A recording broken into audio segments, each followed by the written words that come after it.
Je me souviens encore du poids de l'enveloppe dans ma main. Elle n'était pas lourde, mais j'avais l'impression qu'elle me tirait tout entière vers le bas, comme si le simple fait de la tenir rendait l'air autour de moi plus épais, plus difficile à respirer.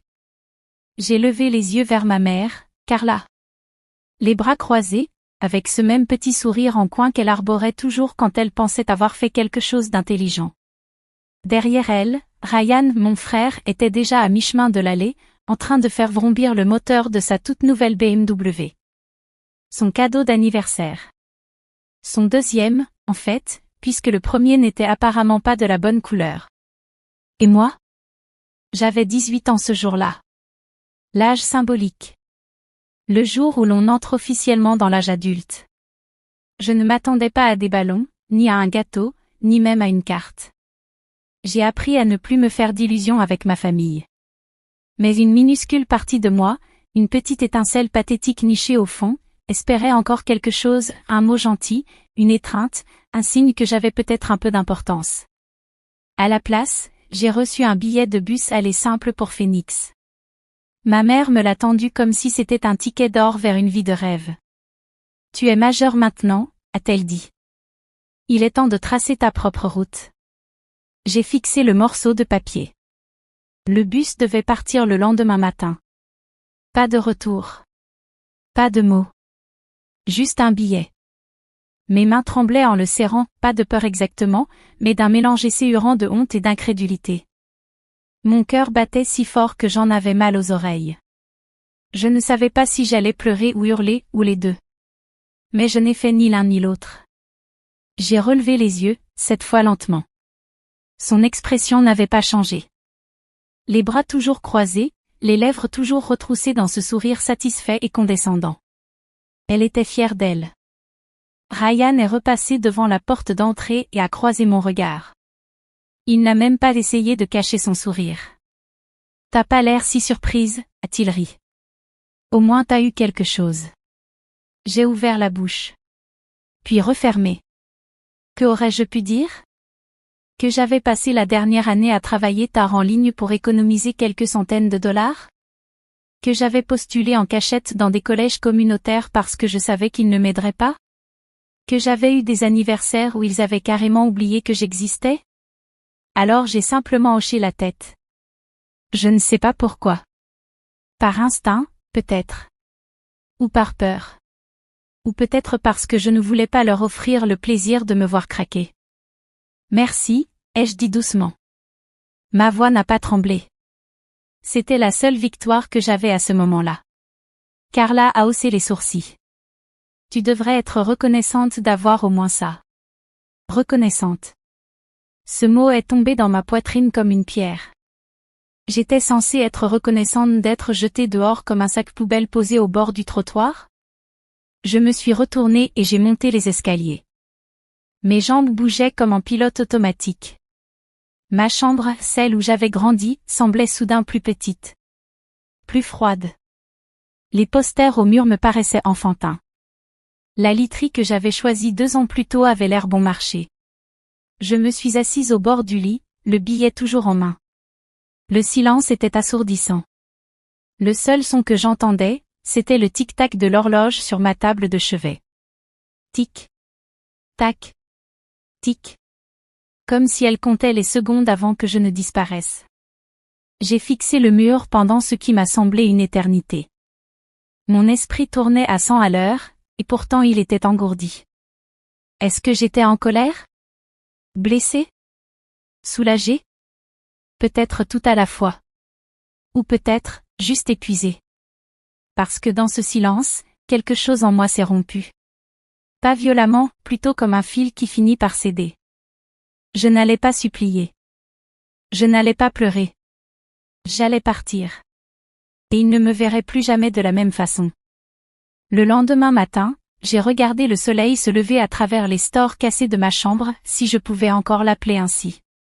La lumière dessinait des rayures dorées sur le sol, totalement en décalage avec ce que je ressentais à l'intérieur. Je n'avais pas dormi. Pas une minute. Ma valise attendait près de la porte, déjà fermée depuis des heures, remplie du strict nécessaire, quelques vêtements, mon carnet de croquis, et le journal que je cachais derrière ma commode. C'était étrange de me sentir aussi calme. Comme si le chagrin avait déjà tout brûlé pendant la nuit et qu'il ne restait plus que de la lucidité. Il n'y a pas eu d'au revoir théâtral. Pas de « tu vas me manquer ». Personne n'est venu voir si j'étais partie. Je suis descendue les escaliers en silence. Carla était assise au comptoir de la cuisine, faisant défiler son téléphone d'un air distrait et sirotant un café noir comme si c'était juste un mardi comme les autres. Elle ne leva même pas les yeux. Le bus part à 10 heures, marmonna-t-elle. Je sais, répondis-je. Toujours aucun regard. J'imagine que me regarder aurait rendu les choses trop réelles. David, mon père, n'était même pas là. Il était parti au travailler, comme toujours quand la situation devenait inconfortable. C'était sa spécialité. Disparaître pendant l'orage. Réapparaître quand le soleil revenait. Je lui en voulais, avant. Maintenant, je l'acceptais. Et Ryan? Il était dehors, en train de faire briller sa BMW dans l'allée. La même voiture qu'il lui avait offerte en surprise 2 ans plus tôt, siège en cuir rouge, jantes personnalisées, tout le package. Je me souvenais de leur rire ce jour-là. De Carla, en larmes de joie, filmant Ryan pendant qu'il faisait rugir le moteur. Je ne crois pas l'avoir jamais vu pleurer pour moi. Pas quand je gagnais des prix à l'école. Pas quand je rentrais en pleurs parce que Ryan avait dit à ses amis de se moquer de moi à la cantine. Pas même quand je me suis cassé le poignet à 11 ans en tombant de mon vélo et que j'ai marché seule jusqu'aux urgences. Carla a toujours su se détacher. Elle appelait ça de « l'amour dur ». Moi, j'appelais ça de l'absence. Grandir dans cette maison, c'était comme être un fantôme qui n'était pas encore mort. J'existais en arrière-plan, silencieux, obéissant, facile à ignorer. Ryan était le centre de tout. Bruyant, charismatique, athlétique. Il ne demandait jamais la permission. Il prenait de la place. Et eux le laissaient faire. L'admiraient, même. Et moi? Je me faisais petit. Je suis devenu expert pour lire l'ambiance, éviter les humeurs de Carla, cacher mes secrets à Ryan. Bon à sourire quand j'avais envie de hurler. Bon à écouter alors que personne ne me demandait jamais comment j'allais. Bon à faire semblant que ça ne me blessait pas quand ils oubliaient que j'étais dans la pièce. Mais je n'étais pas aveugle. Je voyais la façon dont Carla regardait Ryan, comme s'il était la preuve qu'elle avait réussi quelque chose. Et la façon dont elle me regardait, moi, comme un problème qu'elle n'avait pas encore su résoudre. Parfois, je me demandais si je ne lui rappelais pas quelque chose qu'elle détestait en elle-même. Ou peut-être que j'étais juste trop silencieux pour compter. La vérité, c'est que j'avais cessé de chercher leur approbation bien avant cet anniversaire-là. Je mettais de l'argent de côté, gagné grâce à des petits boulots d'art freelance, sur un compte secret. J'avais postulé à des cours en ligne. J'avais même commencé à me créer un réseau à travers quelques contrats. Je ne restais pas là à attendre qu'on vienne me sauver. Je savais que ça n'arriverait pas. Mais je voulais encore quelque chose de... Peut-être pas de l'amour. Mais de la reconnaissance. Qu'ils admettent que j'existais. Que je comptais. Que je n'étais pas qu'une ombre dans la lumière de Ryan. Je ne l'ai pas eu. À la place, j'ai eu un billet de bus. Et le silence. Alors je suis partie. Sans drame. Sans discours. Juste une grande inspiration, et un dernier regard vers la maison que j'appelais autrefois, chez moi. Et quand le bus s'est éloigné du trottoir, une voix intérieure m'a soufflé. Cette fois, c'est ton tour. Le car Greyhound sentait le vieux cuir et le café. Je me suis installée près de la fenêtre, serrant mon sac contre moi, en prétendant être ailleurs, quelqu'un d'autre. Le billet était froissé dans la poche de mon sweat, mais je n'avais pas besoin de le regarder. Phoenix. Une ville que je n'avais jamais vue. Un avenir que je n'étais pas sûre d'être prêt à affronter. Mais un avenir que j'allais embrasser, parce que je n'avais plus rien à perdre. Je n'ai pas pleuré. Pas dans le bus. Pas quand la silhouette de la ville est apparue au loin. Pas même quand je suis descendue, sans personne pour m'attendre. Mais je mentirais si je disais que ça ne faisait pas mal. Il y a cette douleur qui vient quand on comprend que sa famille n'a jamais voulu vraiment vous connaître. Ce n'est pas une douleur vive.